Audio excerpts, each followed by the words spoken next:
Hey guys, I got a new video for you today, and this is going to be a quick look at a new flashlight that I picked up today. I want to start off by saying that this is completely an impulse buy. Obviously, all the flashlight nuts out there know exactly what I'm talking about. You're walking around a convenience store, a hardware store, anything like that. One of the first aisles that you go to is the flashlight aisle just to see what's there. You don't need a new flashlight, but if something catches your eye, you can't help but picking it up. This is exactly what this is. I was at my local Walmart this morning, and I was in the sporting goods section, and in the camping aisle, they had a couple of these flashlights by this brand, Ozark Trail. You've probably seen them if you frequent your local Walmart. And I saw this one. It was $7. It's the form factor that I kind of prefer, the kind of smaller EDC lights and stuff like that. And, I just, I decided to pick it up. It kind of caught my eye. It's 50 lumens. It comes in different colors. They had a black one, they had a gray one, and then they had this red one. I figured I'd go ahead and pick up the red one. It's easier to see if you have it in a bag or anything like that. But it's really cool because supposedly it has two modes. It's your traditional flashlight, but then it has this area that extends, and it's more of like a 360-degree lantern kind of a deal. It runs on two AAA batteries, very readily accessible, and it does come with a pocket clip also. So, a lot of the things that I saw from the packaging really caught my eye. So for $7, I decided to pick it up. And again, if it turns out to be something good, $7 isn't too bad. I can go ahead and pick up a couple more and just have them in different EDC packs and things like that. So let me go ahead and open it up, and we'll see what it's all about. This is going to be my first experience with this particular brand, Ozark Trail. I've seen a couple other reviews on some of their bigger lights on YouTube, but obviously if I'm going to go with something bigger that's either going to have more output or something like that, I'd rather go with a more established brand. Not per se a better brand. I wouldn't say, because I don't know the brand, I can't tell you if it's better or not. But if I want something that's going to, maybe need to rely heavily more on it, I want it to be a more established brand, or a brand that I know a little bit more about. So the good thing is they do include the batteries in there, and they're obviously Duracell, so they're not cheapo batteries, so that's good.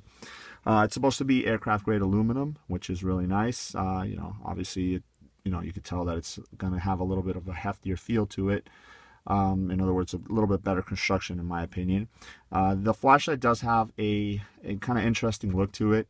It's not like the traditional kind of pen style lights like this, where it's one continuous thickness all the way through.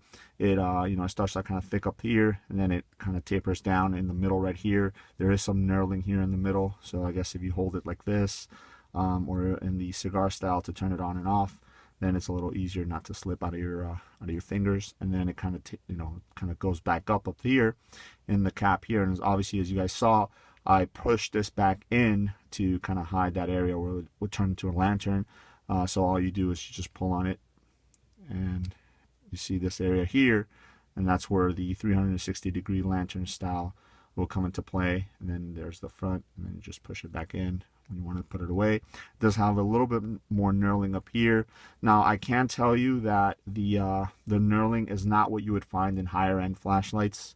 It's just it's more of a put in there for looks than it is for functionality, in my opinion, just based on the feel and stuff like that. The tail cap switch is recessed, so I guess if you did want to stand it up to use that 360 light mode, you can go ahead and do that. The pocket clip seems kind of flimsy. Again, it's a $7 flashlight. You can't expect it to be all high quality items. So let me see where this whole right here to put the batteries in there. Yep, there we go. So let me slide the two batteries in there and see how this performs. It does show you right here how the battery should go in there. So if you don't know, or you're not used to the particular light, that's how it is. It does have an O-ring there, so it will seal. That's good. Let's see if it's got a momentary on. Nope. It's click on. Oh, fairly bright again. It's 50 lumens, so you're gonna get some good power or outage out of that. Not a clean beam though, as you guys can see. It does have a lot of spirals in there.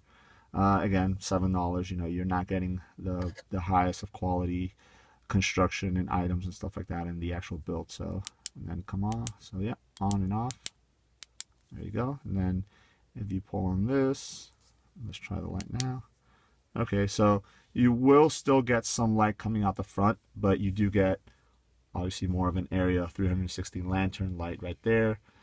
This is carpet, so I don't know how good it'll stand, but there you go.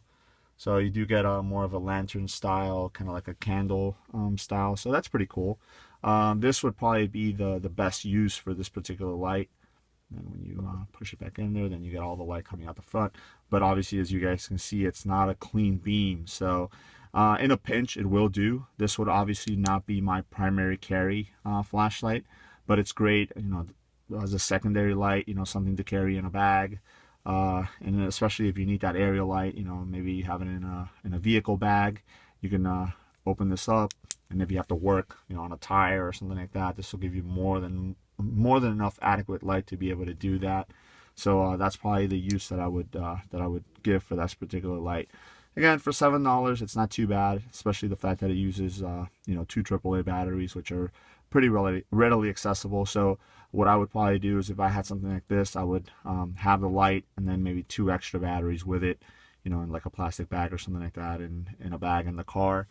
And then, as always, by way of comparison, just for size wise, here is my Streamlight Stylus Pro. Obviously everybody knows this particular model. This runs on 2 AA batteries, but construction wise, you can definitely tell just by having it in your hands, this feels a lot sturdier. And obviously from usage, everybody knows that how good these lights are. Obviously, you know, it's not nowhere near the price point of the $7 for this one. You know, these are more in the I want to say $20 to $30 range, depending on where you get them from. It's a little shorter because obviously you're not getting that lantern effect with this one, but for the most part, it's very similar in feel. If you have it, you're gonna have it in a pocket, or if you're gonna have it in the pocket of a bag or something like that, they're pretty much gonna feel the same, just because of the thickness and stuff on both of the lights. So again, here's the packaging: Ozark Trail LED dual mode lantern and flashlight. I found it at my local Walmart for I want to say 7 and some change, $7.49, something like that. I'm not saying you know, you need to go out and get it. I'm not going to highly recommend it. Again, it was more of an impulse buy, but again, if you're a flashlight nut and just want to add something else to your collection, or you know, maybe somebody starting out that needs something extra to add on to it, the lantern mode really does work nicely. I would definitely, you know, use that more than the actual flashlight mode. So for that particular instance, then yes, if you're looking for something like that, like a camping light or whatnot, that doesn't take up too much room, this would be really good because it's 50 lumens. But as an EDC flashlight, I probably wouldn't use that. I like the fact that it does come in different colors. This red one is pretty vibrant. I don't know if it's coming through in the camera, but if you guys are interested in something that'll fulfill that need, then, you know, go ahead and check it out. Again, you can't beat it for $7. So let me know if you guys have any questions. Thanks.